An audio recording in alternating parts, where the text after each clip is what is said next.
যেসব নারীদের কৈশোরের আলো নিভে যায় 15 থেকে 20-এর মাঝে বিয়ের আসরে বসে, তাদের অনেকেই জীবনের পরিণত এক পর্যায়ে এসে 30 থেকে 40-এর মাঝামাঝি ভেঙে পড়া স্বপ্ন আর না পাওয়ার ক্ষত মুছে ফেলতে গিয়ে আবেগের নতুন আশ্রয় খোঁজে, যেটাকে আমাদের সমাজ বলে পরকীয়া। যে বয়সে তার কলেজের ক্যাম্পাসে হাঁটার কথা, বান্ধবীদের সঙ্গে ফুচকা খাওয়ার কথা, প্রেমে পড়ার কথা, আকাশ ছোঁয়ার স্বপ্ন দেখার কথা, সে বয়সে সে কোলের শিশুকে ঘুম পাড়ায়, প্যাম্পার্স বদলায়, হাগু পরিষ্কার করে, স্বামীর জন্য ভাত রান্না করে, পুরো একটা সংসার সামলায়। স্বামী আর শ্বশুরবাড়ির মন পাওয়ার জন্য কত কিছু করে। তার শরীরের মতোই অবরুদ্ধ হয় তার মন।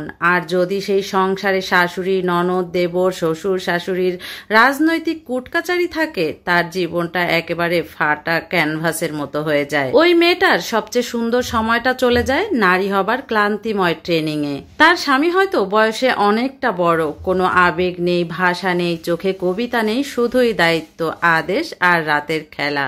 সে প্রতিদিন একটু করে নিজেকে হারায়। সে ভুলে যায় তার হাসি কেমন ছিল, তার চোখের স্বপ্নগুলো কত দূর উঠতে চেয়েছিল। তবে তার সময়টা ঘুরে দাঁড়ায় যখন তার বয়স 30 থেকে 40-এর মধ্যে হয়।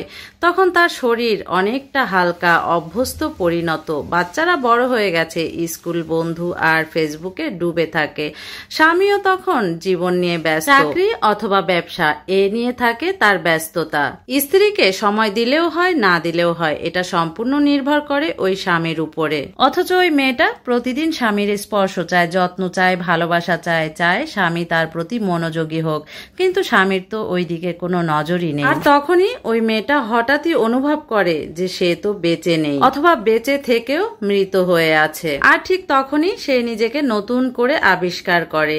সে নিজেকে খুঁজতে চায়, নিজেকে বুঝতে চায়। সেই উত্তাপ, সেই কৈশোরের প্রেম, সেই না পাওয়া সবকিছু সে নতুন করে পেতে চায়। আর এরই মধ্যে যদি তার জীবনে নতুন কোনো মানুষ চলে আসে যে নিরাপদ গোপনীয়তা দিতে পারে, তাকে বোঝে, তার না পাওয়াগুলো বুঝতে পারে, তাকে শ্রদ্ধা করে, সম্মান করে, তখন না সে ফিরে যায় তার সেই কৈশোরের জীবনটাতে, যেই জীবনটাতে তার অনেক চাওয়া পাওয়া থাকার কথা ছিল। সে তখন শোধ নিতে চায় সময়ের। সে পেতে চায় নিজের হারিয়ে যাওয়া আত্মাটাকে।